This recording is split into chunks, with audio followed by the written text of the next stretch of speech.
Before 2014, Ukraine and Russia had a pretty good relationship because the Ukrainian government at the time was basically a puppet of Russia, following Russian policies to a T. Europe didn't have enough clout to influence Ukraine. But after 2014, things changed and Russia couldn't control Ukraine anymore, which then started leaning towards Europe and the US. In Ukraine, there are two main groups, one that speaks Russian and supports a pro-Russian government, and another made up of native Ukrainians who are more inclined towards Europe. These native Ukrainians often speak out against pro-Russian government actions, saying they favor the Russian-speaking population. From 2010 to 2014, Ukraine's president was Viktor Yanukovych, who was known for being pro-Russian. He was invited to a European Union meeting where they offered him a free trade agreement, but he turned it down. In Ukraine, massive protests broke out against this in November 2013 and lasted until February 2014.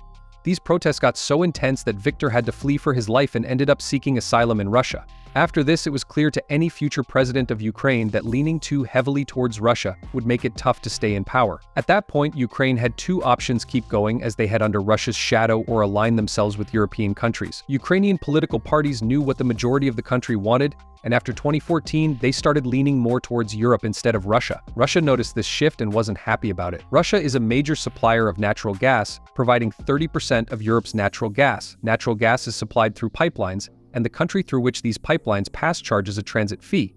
Many important pipeline routes pass through Ukraine. Until 2013, Ukraine was aligned with Russia, but after that it began demanding $33 billion annually from Russia. Until 2014, Ukraine was Russia's largest economic partner, but the situation drastically changed after that.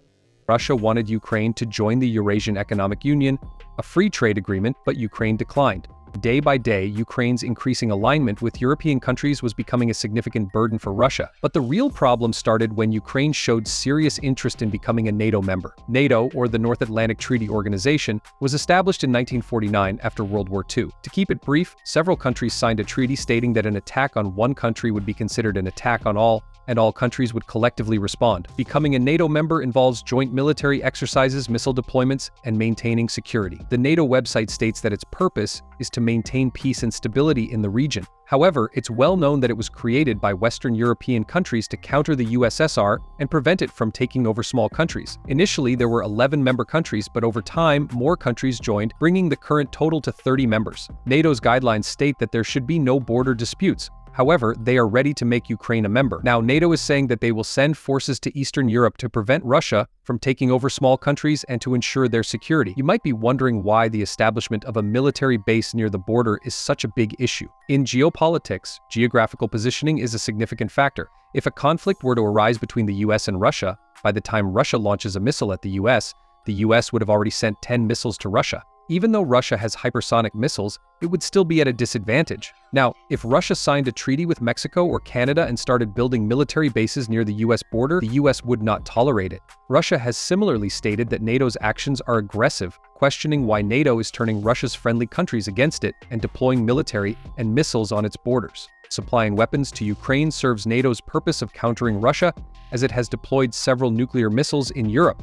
Russia cannot afford Ukraine becoming a NATO member at any cost. Ukraine wants to join NATO for security, and this would be ideal for NATO countries because if Ukraine joins NATO, the 2,295 km long Ukraine-Russia border would be exposed, allowing NATO forces to station themselves at Russia's border. However, NATO forces can't be deployed unless Ukraine becomes a NATO member. Crimea, Luhansk, and Donetsk were parts of Ukraine with a significant Russian population, where Russia initiated separatist movements by changing its army's uniforms and integrating them into separatist groups. In 2014, Russia annexed Crimea from Ukraine, conducted a referendum, and with the pro-Russian majority, the decision favored Russia. Similar movements occurred in Luhansk and Donetsk, which were already under pro-Russian influence. Just before attacking Ukraine, Russia declared both regions independent and sent its troops, calling them peacekeeping forces.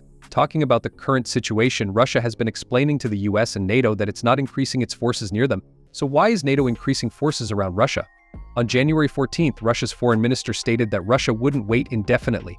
Russia had made certain demands, saying that if they were met, it wouldn't attack. If you closely examine those demands, you'll realize that Ukraine was just a pawn. The real conflict was between the US and Russia. The first demand was that NATO cease all military activities in Eastern Europe and withdraw its forces from Poland and the Baltic countries. The second demand was a guarantee that Ukraine would never become a NATO member.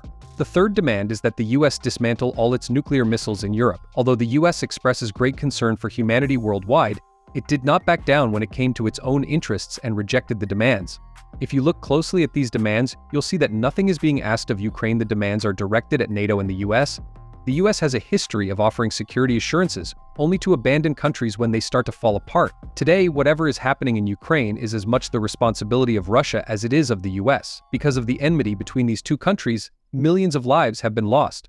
You might have heard that Russia has stated it will not occupy Ukraine, but is only carrying out demilitarization. Once Russia gains control over Ukraine, the government there will operate according to Russia's directives, and the fear that Ukraine will join NATO will be eliminated.